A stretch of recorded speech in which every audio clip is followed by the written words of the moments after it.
he's got something different. I know I've always seen him score runs, but there's just something about him. Long as you turn up at the test match that he plays in, he'll be fine. There's just something about him. And he's still young. I tell you what, anyone watching him purely today, and there are snags, this is the best I've ever seen him play, but watching him purely today would say, well, England have got holes in their batting order, surely you've got to give him a go. He has looked absolutely watertight today, apart from that one really tough chance to Stoneman at the start of his innings. Ricky Clark from the River End will start us off with this new ball from the River End, and forward goes Lawrence. Pushes this one down to back point, and there's no run. Wrists of gold, I've always said that, Lawrence. Yeah, very, very nicely put, actually. He does hit some extraordinary shots, and sometimes he will play an off drive virtually with the right hand only. Now, people who play off drives with one hand, you'd normally say, well, it must be the left hand, mustn't it? But he's just got phenomenally strong wrists. He's a terrific player. He really is. As stands with that bat raised now. As over the wicket goes Ricky Clark to him, and he's driving back down the ground. Verdi will come across to do the fielding. And there is no run. Sun is sort of disappearing behind the pavilion, but it's bright in the eyes of extra cover. So Mark Stoneman's having to put a hand up there, and now the sun is dropping. It's a bit chilly. Yes. Essex have also been helped by the way the toss went. It may have been a good toss to lose in the end. Yeah, absolutely. Because Surrey this morning had a very difficult time to bat, and Essex have come out substantially since lunch in glorious sunshine. As over the wicket comes Clark, short ball, and that's punched by Lawrence, and it's very, very well stopped out there at cover point. Ollie Pope, is that? No, Jamie Smith. Yeah. Very good stop. Away to his right hand side. Saved a certain 4 runs. Yeah, that screamed off the bat. Lovely shot from Dan Lawrence. He's been very good in that area today. And incidentally, when I was popped into the press room half an hour ago to make a cup of tea, it emerged that the vast majority of Lawrence's boundaries today have come on the offside, not his supposedly favoured leg side. Waits again with that bat raised, Dan Lawrence. Clark's into him. I like that. He just lets this one go. It's a slower one, but he just lets it go, and it bounces once into the gloves of Ben Folkes, moving away to his right hand side. Well, actually that bounced a second time right in front of him, and again his surety of handling is a marvel to behold, because it's very difficult when a ball bounces a second time just in front of you, and it always seems to land in his gloves. Well, well, Alex Stewart said it 2 years ago, he's the best keeper in the world. Well, I couldn't disagree with him. As over the wicket once again is Ricky Clark, and this is cut out towards cover point, and there is no run. See you in the morning, Johnny Barron. Just takes his leave of us. He's leaving early, isn't he? Yeah, he's sliding away, but he'll be back. Yeah. Thought we were coming to the end of our shift here with our half an hour. We're letting him go early, are we? If you remember, Shane Warne had a delivery called the Slider, and this is the Johnny Barron slider. Well, when you're the international cricket commentator, you can come and go as you please. James Vince has his first 100 of the summer, and what a time to do it. 175 for 8, leading by 229. Clark is in, driving. Lawrence up the ground towards mid-off.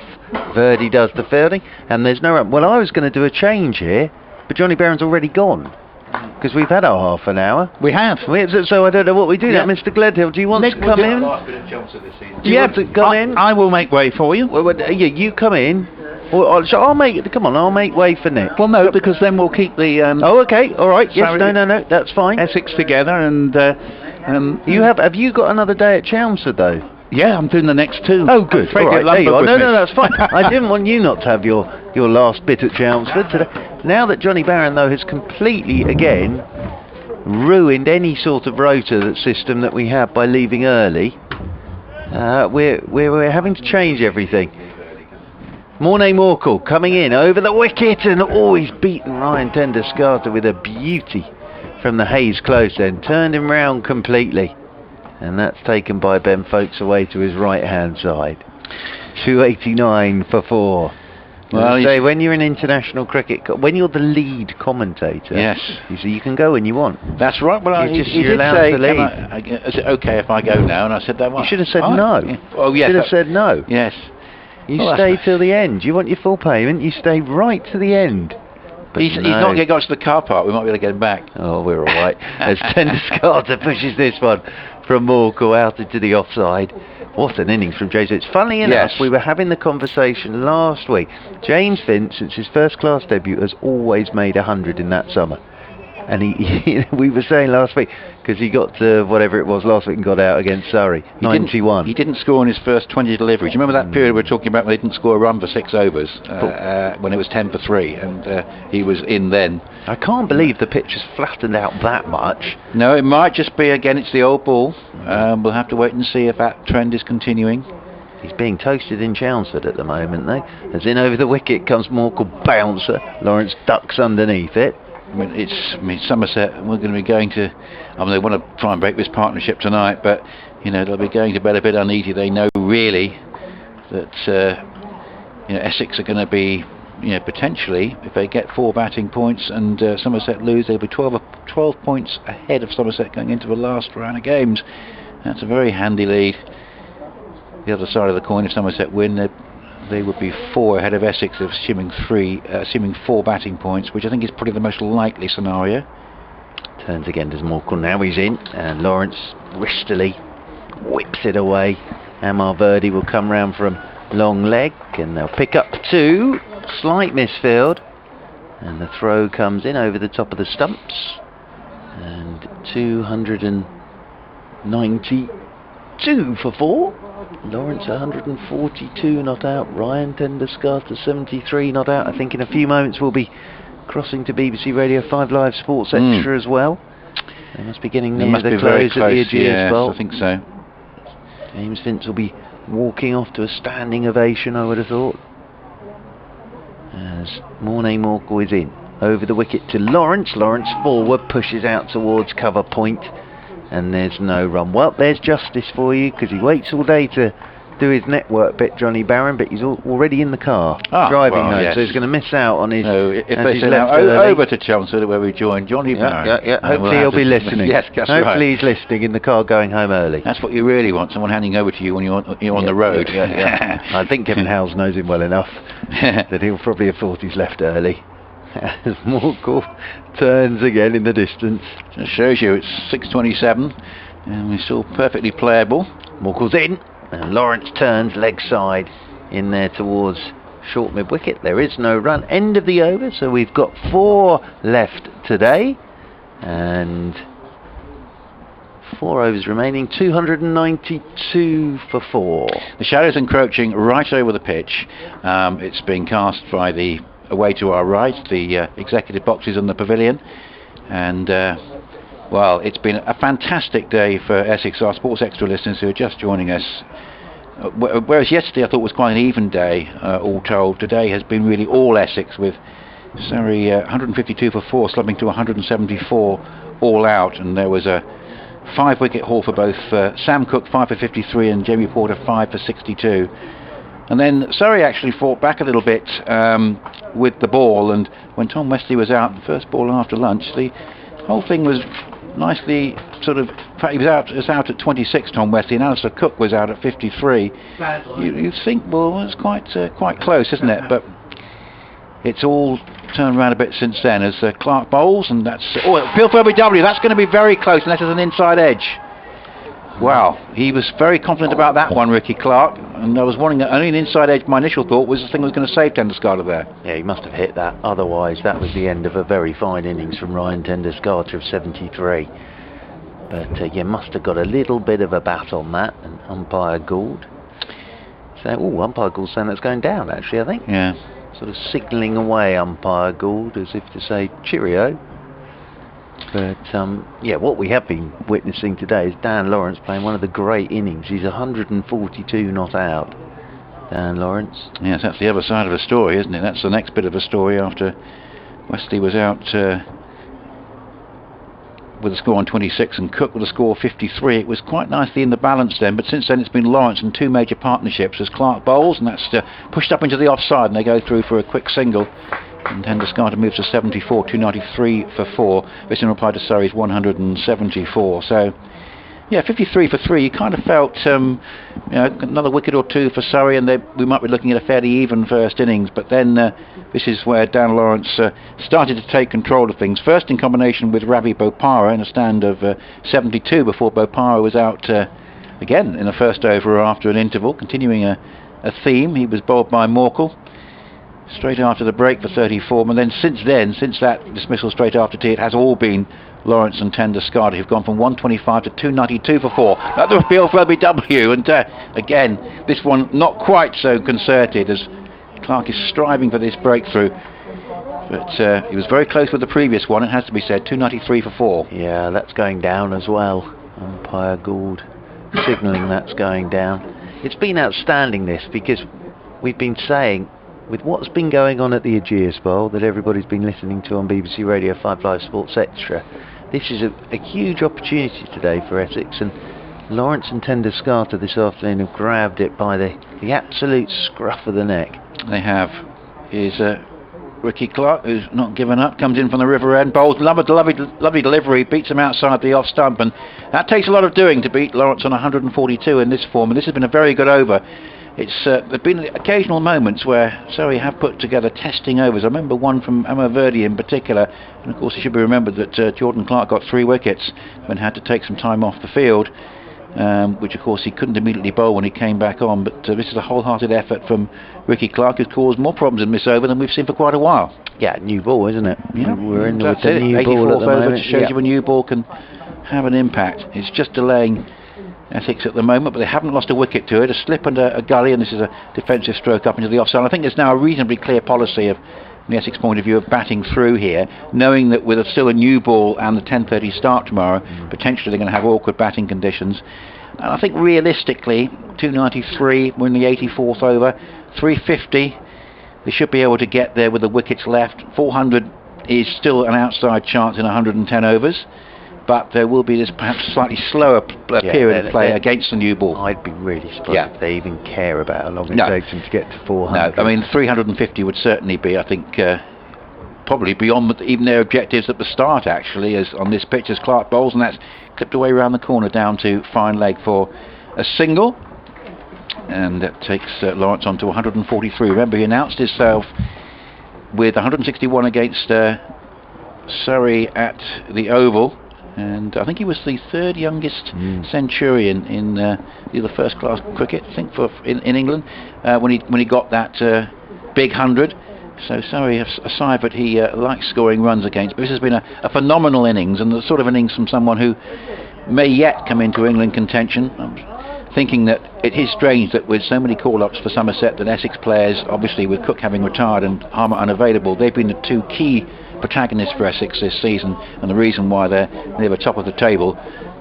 Porter and Cook certainly reminding their value today, but maybe Lawrence with this sort of form isn't that far away. More call from the Hayes close end into Lawrence. Ow, that's hurt. That has lifted and smacked him in the chest, and Dan Lawrence, it's almost as if a massive wasp flew down and stung him there. They might be having some treatment this evening rather than coming out for an interview after that. That really did nip back and climb, and again that's the new ball. Tenduscarter's up there to make sure he's alright. Ben Folkes is up there to make sure that Dan Lawrence is alright. I've got dreams of Johnny Barron now poodling down the A12, having left early, and putting on his digital radio to hear us on BBC Radio 5 Live Sports Extra. But then if you do leave early, these things can happen. Well, Lawrence is okay, but I mean, Lawrence's innings has been absolutely exceptional, and he is someone who, in this sort of form, if he can just string these big scores together, this is his first 100 of the season. He's got 5 50s. This was originally his 6th, it's now become his first 100. But if he can just put these scores together more consistently next year, he's got a bit of a bruise there, which is just showing the physio, and that ball has thudded in just above the waist. And not too far from the rib cage. He's getting a well-deserved drink after that. Just hanging on for the close here with this lead of 120. I mean, can Surrey find a way out here, Mark? I mean, they have probably to bowl batting for five sessions. Their only way out of this at the minute is to bowl like Essex did this morning with the new ball tomorrow morning, and do something like Essex did, which is pick up the last 6 wickets for 50 odd runs and then bat brilliantly second time round. We should remember, of course, in September last year, Surrey had a deficit of around 400 and still got very strongly back into the game, so they won't be giving up just yet. And of course there is this potential in that Surrey batting lineup. In fact, almost without exception, the entire top 6 I thought batted very nicely, but no one got a significant Story score. of the season. Story of the season for Surrey, really, with the bat that, getting starts and not kicking on. But this morning, if you think what Porter and Cook did, 37 for 6 Surrey in an hour of play this morning. Porter 5 for 62 as Morkel's in here to Lawrence after treatment, and Lawrence gets a short one, pushes it out towards cover point, and there's no run. And Cook 5 for 53. Folks bowled by a shooter for 34. Ricky Clark caught at slip off Porter for 3. Will Jacks caught by Wheater. The keeper, of course, off the bowling of Cook for 28. Plunkett bowled by Porter without scoring. Morkel bowled by Porter for 1. Clark bowled by Cook for 8. Jordan Clark. And it was just good bowling. And it was a very ruthless and efficient hour of cricket, that from Essex this morning. As Morkel is in over the wicket to Lawrence. Lawrence lets this one go on a length outside his off stump. So ruthless and efficient this morning with the ball, and then ruthless and efficient after tea with the bat. So tremendous day for Essex this, but I think from a Surrey perspective they've stuck in there today. Pitch has got easier, no doubt about that, but tomorrow morning is when it could all happen. So I think Surrey have to say to themselves when they get back tomorrow morning, we're going to have to do something along the lines of what Essex did to us yesterday. Well, wickets have fallen in the first over of a session, the last couple of sessions. Maybe they can do the same tomorrow. Morkel's in, and Lawrence gets a short one, put away beautifully. And Morkel puts an apologetic hand up there, because it was short and it was wide, and he's just waited for it. Dan Lawrence cut it away, and that whistles off to the boundary rope. 298 for 4. And that takes Dan Lawrence on to 147 from, this is the stat I like, from 243 deliveries. So he's really got his head down here as Dan Lawrence. That close of play score at the Ageas Bowl, anyone just joining us, Hampshire 176 for 8. And they lead by 230. Kyle Abbott got 9 for 40 when Somerset were bowled out for 142, and Vince is 102 not out. As this one's turned leg side by Dan Lawrence, and there's no run. What I was saying to you, it's funny that last week we were discussing with James Vince, since his first class debut, every season he's played, he's made a first class 100. He went for 91 against Surrey last week. What a time to do it today in that context. Yeah, different sort of innings. Absolutely. Different sort of pressure, but he must have batted out of his skin. I'm pretty sure he didn't score for at least his first 20 deliveries. As he hung in there, all those overs ticked by at 10 for 3. Quite brilliant. As over the wicket comes Morné Morkel, and outside edge and gone. Oh, Lawrence has gone, taken by Scott Borthwick in front of Ricky Clark at first slip. It's a lovely touch from Morkel there, because he's just patted Dan Lawrence on the back as he walked off. It was a heck of a catch from Scott Borthwick, because that was flying, but Dan Lawrence goes for 147 quite brilliant runs. And Essex are 298 for 5, but Dan Lawrence, quite rightly, getting a standing ovation as he makes his way back to the pavilion. Yes, and the crowd who stayed, and many of the members have, pleased to be able to give Lawrence this walking off at the close unbeaten. But 147, an absolutely superb innings with just a superb range of strokes, and particularly once he got past 50, it was just unstoppable. It was just magnificent to watch. 245 balls, and he's hit a 6 and 24s, and not far off that 161 he got those few years ago at the Oval when he announced himself on the county stage. Well, an absolutely brilliant innings, and if Essex do go on to win the championship, that's going to be the innings that well, certainly in this context of this game has made the difference, and who knows, it could be the innings that sends them into that final round of games, maybe even in the lead in the Division 1 table, depending on what happens the rest of this game at the end of the Ageas Bowl tomorrow. But there's a pretty good chance of Essex winning this game, and Dan Lawrence is instrumental from 53 for 3 to 298 for 5. All that time. He came in at number 4, in fact, when the second wicket was down. There's 26 on the board at that stage, so it was even more in the balance, and he's really made a huge difference. Briefly with Alistair Cook, but then primarily with Bopara, and then even more so in that partnership with Ryan Tender-Scarter, which took the score from 125 to 298. So a massive partnership there for the 5th wicket, which has just been broken. Night watchman's in, Jamie Porter, yeah, who of course opened for Essex against Surrey in the opening game of the season. Remembering that a fair way back, as that's appeal for LBW from Clark, and that's come off the pad and is going to roll away for a couple of runs. Wait for the umpire's signal there, and that will bring up the 300. That's 3 batting points. I think there might have been a better bat on that. No signal from the umpire I could see there, so 300 for 5. So Tender-Scarter on strike with 76, and that partnership, as I say, in the end worth what 173 in the end for the 5th wicket. So coming in at 26 for 2 when he came in at number 4 when Wesley was out. Lost Cook quite soon after. Good partnership with Bopara, who I think was very annoyed to be out in the first over after tea, but then this superb partnership with Ryan Tender-Scarter, where in the course of 42 overs they've got over 170 runs. It's been quite brilliant. Here is Ricky Clark with very little sunshine over the ground. Appeal for LBW, that's going to be close. It's been a very good spell this by Clark with the new ball, as Tender-Scarter was half forward there, and again Clark thinks he had a really good chance of getting him. Must have just got himself outside the line there. No floodlights on, we just got little strands of very sort of faint strands of sunlight across what is primarily a ground in shadow. I think they're trying to save on the electric. Yes. Because if we can get through this before that sun dips behind the You pavilion, feel it might we'll be alright. It might get quite dark quite quickly here, It will. actually. If that sun disappears, they may have to switch the lights on for 1 over. Yeah, because it's going to be touch and go. The light is going to fade pretty quickly, you would think, now at 19 minutes to 7. Essex will have to win the T20 to pay for the electric, for the floodlights. A slip and a gully at 300 for 5 with a new ball, as Tender-Scarter clips that one away down to deep backward square leg. He's played really well today, Ryan Tender-Scarter.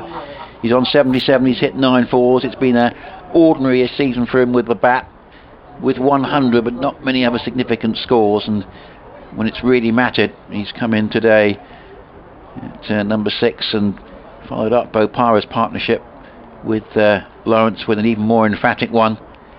That partnership between Bopara and Lawrence is really about just establishing Essex's position and getting them close to Surrey's total, and this one, as we've just seen, has really taken them serenely past Surrey and into a tremendous position in the game, leading by 126 with still 5 wickets left. We're in the 86th over, so a relatively new ball, 3 batting points in the bag. So here is Clark up to the wicket bowls, and that's one that just keeps a bit low and dug out by Waterdown, played into the offside. That was certainly another evidence of occasional variable bounce. Well, the last time we saw Jamie Porter with the bat in the championship game for Surrey, for Essex against Surrey, just to explain, was Surrey were -1 on the over rate in the game at the over, so they had to go out there for 1 over, Essex, to try and get for Surrey to get that over rate down, and Jamie Porter opened with Sir Alistair Cook, but there was a slight delay as he had his photo taken by everybody as he walked out to bat. Here's Clark again, bowls right up in the block hole. LBW, that's out. So a night watchman goes. Will we get a second night watchman, because we're not in the last over yet? So interesting decision for Essex, but deserved by Clark. It's been a very wholehearted spell this with the second new ball, and he finally gets his first wicket. We thought it might have come before now, but he's finally on the board. And at least Essex, well, from the Surrey point of view, they'll feel that they're making a little bit of progress in terms of getting these 2 wickets late on. And I suppose Tender-Scarter's still there, but it gives Surrey now a more realistic chance of seeing the back of Essex in the morning with a relatively new ball. It was a very good question you asked, how does Surrey get themselves back to the game? And there was me banging on about taking wickets tomorrow morning. Well, they're taking wickets tonight, late on, which, you know, is even better, really. So Jamie Porter's night watchman, not easy this. Does Harmer come in, or do they protect Harmer? Let's have a little look and see what... Looks like Wheater to me is coming out next. So Wheater, of course, hasn't batted yet, of course, to think about it. They're protecting Wheater. Yep, so out comes Wheater. But yeah, this is not easy. Harmer could have protected Wheater. He might have been as good as any to come through, or they might have gone for Beard. See, I've never been a big fan of this because it's a thankless task, really. If you're up the innings and you're up the order, who's got a better chance of getting through this, Wheater or Porter? That's the thing, and you've just lost a wicket. Yeah. So. Well, I tell you what, this light is now getting quite marginal. They might have to get the lights on. The sun, those strands of sunlight we're talking about have gone. Can't see any shadows being cast, and the ground now is in shadow. As I say, at this time of year, it does get dark quite quickly. By the time we finish doing our interviews, we will be. It'll be a bit like a T20 night in terms of getting back in darkness. But a couple of wickets for Surrey, far later than they would have liked them. I've got Essex 301 for 6, with Porter out for a duck, LBW to Clark, who now comes into bowl to Wheater, and that's another very good delivery in this rather dim light. And I wonder if we are going to see the last over here. That's he just dug that out. He wasn't too sure where it was. The umpire's got a real problem here because the sun has disappeared now behind the pavilion. And there's no floodlights on. There's no floodlights on. Are they taking a light meter reading? Surely I think not. Ken Descartes will be quite pleased. He'll feel that all the risk is him getting out in his last over now. They've tried to get through without the floodlights. They're now taking a light meter reading. I can tell you it's not very good because we haven't got any sunlight. No. We haven't got the lights on. There's Amar Verdi's going to bowl. Well, I think it looks like Morkel. Yeah, so actually, in many ways, this is slightly farcical. That's going to happen. Well, the fact is, without even the floodlights on, we don't know what the artificial light is like. But we're now Surrey are being forced, with Ricky Clark having just picked up a couple of wickets and Morkel just having picked up Lawrence. Morkel can now not bowl because they've said it's too dark. And this is because the sun's disappeared behind the pavilion. I can still just see it. It's peering out behind the tree, but it's not getting anywhere in terms of casting light. Now, it doesn't. To be honest with you, it doesn't really matter at the moment because there's not a huge amount from a Surrey perspective on this. But if this was Surrey pushing for the title, I'm pretty sure they'd be saying, "Can you get the lights on, please, so we can see what it's like with the floodlights on?" Yes, it's maybe an interesting calculation that, given what would have been the scheduled close of play on 104 over day, perhaps not to have the lights on, given it's now 7:15. In the end, it's only really impacted on us right at the very end. Well, it's going to be Amar Verdi. He's had to come into the attack. But all that confuses me with that slightly is, and it doesn't matter in this game, but you've just picked up 3 wickets with the new ball with the quicker men. The sun's disappeared behind the pavilion. The lights aren't on. And the only way you can stay out there is by bowling a spinner. Anyway, Amar Verdi. He's going to bowl the final over from the Hayes close end. It'll be Ryan Tenduscarter, the man on strike on 77. As in comes Verdi, and Ryan Tenduscarter squirts this one out off the front foot, out towards Mark Stoneman at cover point. So, it's been an interesting day, this. One good finish to look out for tomorrow morning in Division 2. Promotion chasing Gloucestershire, 54 for 4, needing 61 more to win at New Road. Over the wicket again comes Verdi, and forward goes Tenduscarter. But the thing here is Essex have given themselves a really good chance in this game. They've had a terrific day. They lead by 127, but those couple of wickets for Surrey just makes the job they've got to do tomorrow morning a little bit easier, in that they might only need 3 if Verdi gets a wicket here, but they might probably more realistically need 4 tomorrow morning. And the weather's meant to be nice, as that's not going to bring City Point into play because it's on leg stump, and it's tucked away by Tenduscarter. Now he'll want to just stay up the non-strikers end, I would have thought, on 78, 302 for 6. Yeah, I don't think Essex have lost. I think that they've had the impact really with that innings from Lawrence. I mean, that's done the damage. That should be what sort of puts them in the driving seat in this game to secure 7 wins out of 7 at home in the Championship this year. But the night watchman didn't work, but they'll be hoping that Wheater can see this through to the close. It is going to be the final over anyway. Verdi into Wheater. Wheater's forward. Pushes this one back up the pitch. There's no run. It's very gloomy now. Yeah. The light does really go quite quickly, doesn't it, this time of year? I think it's gone. Yes. We were off a bad light for 3 hours yesterday morning. And light worse than this. As forward goes Wheater, pushes this one back up the pitch, and there's no run. wasn't innings from Lawrence. That's the story of the day here. Even though there were 5 wickets apiece for Cook and Porter, I think arguably that's just been eclipsed, and they won't mind anyone saying that, I think, by the brilliance of Dan Lawrence today. Outstanding innings from Dan Lawrence. And Tenduscarter as well. He's played brilliantly, the captain. As Verdi is in, and Wheater lets this one go outside his off stump, and that's the last ball of the day. And Nick Essex have had a good day. They close on 302 for 6, a lead of 128. Yeah, in a very strong position indeed. Say Lawrence 147 from 245 balls, showing in